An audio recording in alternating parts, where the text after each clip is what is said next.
Hi all, welcome to Balkan Shipyards, and look at my new place. So this is the cardboard section, or I don't know what you call it, of Mir. That's where I work, and I don't know what these glean machines do. That one sews up boxes somehow. I don't know. I don't know what he does. There's all the cardboard, shitloads of cardboard, and they're so nice to me that they gave me to use this place because they're nice to me. And that's why not, guys. Well, it's not. That's make or break. That's why not Zama. So that why not is a donor. And he donated to make or break a single amma and a pair of akkers. But first I have to start lasing these akkers. Okay, I'm going to lace freeboard in the middle. First of all, I've got to have solid bulkheads under the akkers. So that's going to be a very freestyle piece of fancy plywood. And then basically I want to lace over here and over there by, I don't know, this much. Yeah, I'll show you how much. This much. Okay. About that much, I guess. I don't know, something like that. I don't know. Then I've got, I don't know, that'll probably give me a clearance of about 30 centimeters or 40 centimeters from the sea. So this is a way to ride. This is a way to ride. This is a way to ride. But I don't mind that. So like all this is laced up, and then there's the bloody mast. You're going to sit right on top of that gunnel. And you're going to go, and you're going to have a wooden thing like that, a spreader bar, I called it. Actually, it looks like the spinner claw. I think it's Michael Schacht. Don't get me wrong. I mean, like whatever. I think it's him. He came out with a spinner claw. So that's a crab claw with a piece of wood kind of thing, and it deflects it from side to side. Good job. It's a smart idea. So I'm going to have the same thing.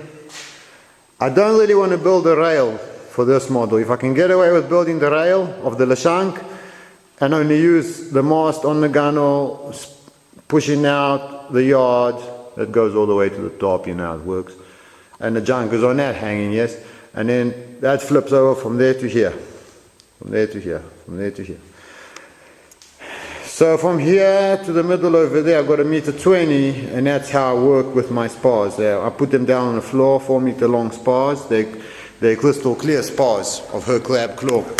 They're 60mm spruce, round, and they get turned off at the farm about.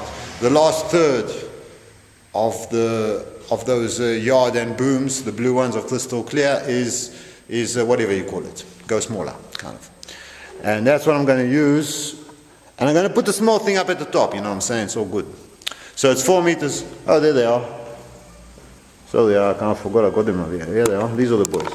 So I really don't know from where they get smaller, but like I hand planed them with a big plane. I don't know what it's called, number 2, number 3, number whatever the hell. Mine is a wooden one, kind of. And I went over, you know, and I made them kind of smaller, kind of. And I tapered them all the way. That's the word I'm looking for. And I think they'll be just fine for mast and boom, mast and yard. Mast and yard. We're building a Leshank rig.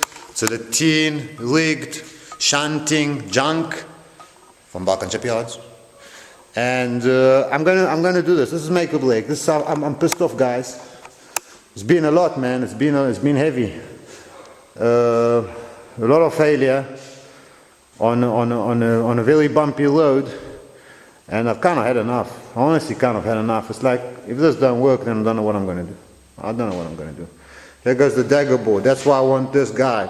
I love him, and I can't put a dagger board over there. And also putting a dagger board over there, I think, is not very smart, because what will happen is when you get blown from here that way, you're going to slip over your dagger board, your lee board, your dagger board, your keel, your whatever you want to call it. That's what slips. That's why actually flat bottom boats have sailed the world very safely. Many flat bottom boats have gone very, very far and dealt with very heavy seas, monohulls, because they slide sideways. When they get whacked from one side, they just slide.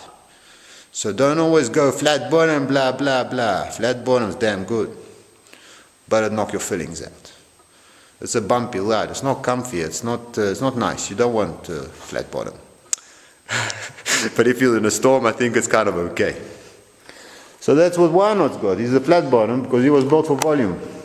And he's got, it's not Wynot, it's Maple Lake. This used to be Terminator. And Wynot also got a flat bottom, but Wynot's flat bottom is much narrower than this one, and Wynot hasn't got a quarter of the volume of this. This is a beast. This is a beast, man. And then I want to close off all this stuff. I don't know how yet. Maybe fabric, maybe some flames or something, wooden pine, something stitched on. I don't know, maybe polycarbonate, 8mm or something. I did this big job and there's some shitload left over on the site, and I'm sure the client will give me a few offcuts, and I can make a polycarbonate thing over here, pine flame inside, whatever the hell. I can do it over here too. I can slap a piece of plywood on top so I can even step here. It's all got to be kind of designed and come up with and thought about of, and it's going to take a while. This chair I'm going to have to lip it out because there's a bulkhead coming in over here. I want to have watertight, and watertight. I want to divide this guy up into three. If you blow a hole in one, you might as well try and, you know, keep him as empty as possible. Then of course on the one shunt you'll be dragging your bow, and on the other shunt you'll be flying downwards with your CLR way off, you know, because your CLR on a Pro is where your weight is. That's what a Pro is, and that's what's brilliant about them. I mean, these are the people, you must understand one thing about Pros, man. Pros been forgotten, and that's just bad, because Pros are the first multi-hull ever. I believe. I don't think catamarans came before Plos, but I can't sign my name onto that one, but I do believe that it was a canoe, and then they slapped a log onto it on the side. And then they said, wow, this thing works, man. It's even fast. And then they bloody well found a whole Pacific Ocean they found on this thing, man. That's the biggest country in the world. It was all discovered with people that were carving canoes with bones and stones, and they didn't even know how to count. They just, I don't know how they did everything proper, but they just did everything proper. Over here we're going to be real canoe style, so that bow gets cut off and going to be square. I want him square. I want him, you know, a little bit, you know, like the other side. And then lashings come around the bow, you know, and that goes up to the mast, you know. I'm gonna try and give him the authentic look too, and then the dagger board comes over here, so there's no slipping over, because this is always your windward hull. That's the great thing about it. Catamarans, what they do is the leeward dagger board, they lift him up and then they shove down the windward one. So every tack you got to change dagger boards, and if you don't, then you don't know what you're doing, because you're going to capsize. And if you do, you're never going to capsize. And a Poplar is always like that.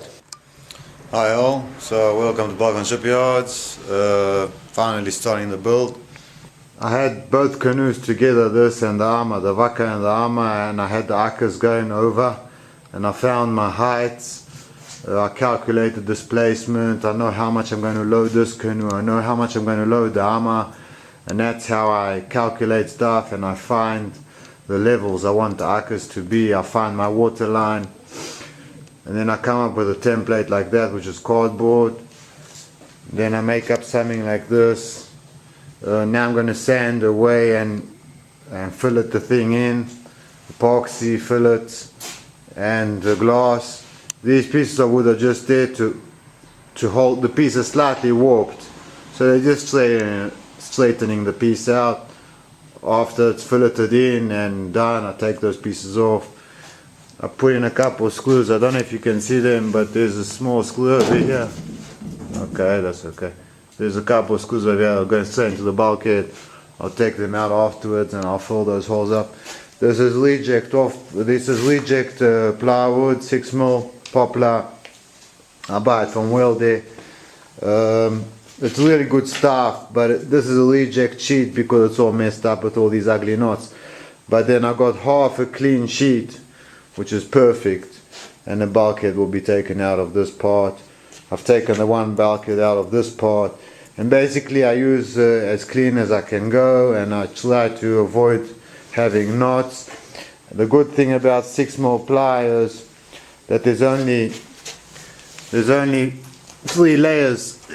There's only 3 plies to it, and this plywood almost has no voids in the layers.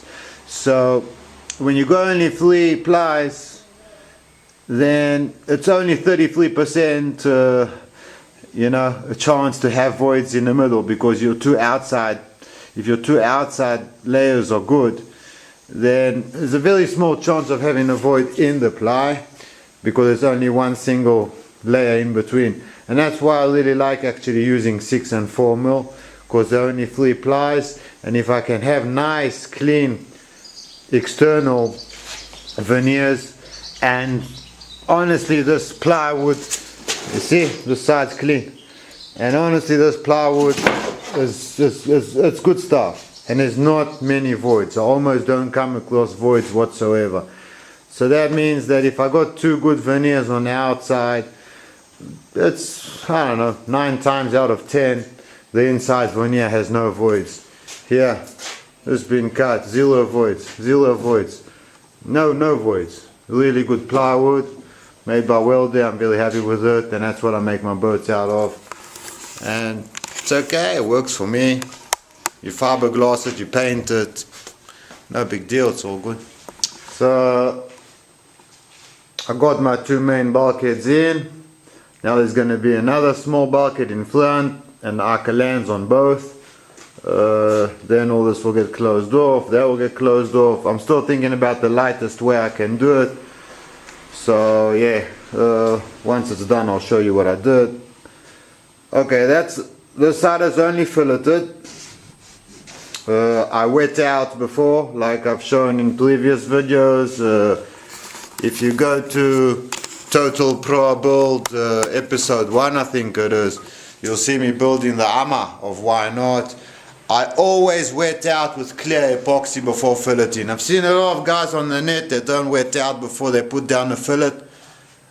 I got a feeling that if you wet out before, you're creating a real good base for the fillet itself to catch on, to bite onto, because your clear epoxy will seep into the plywood, and then your fillet glues onto that.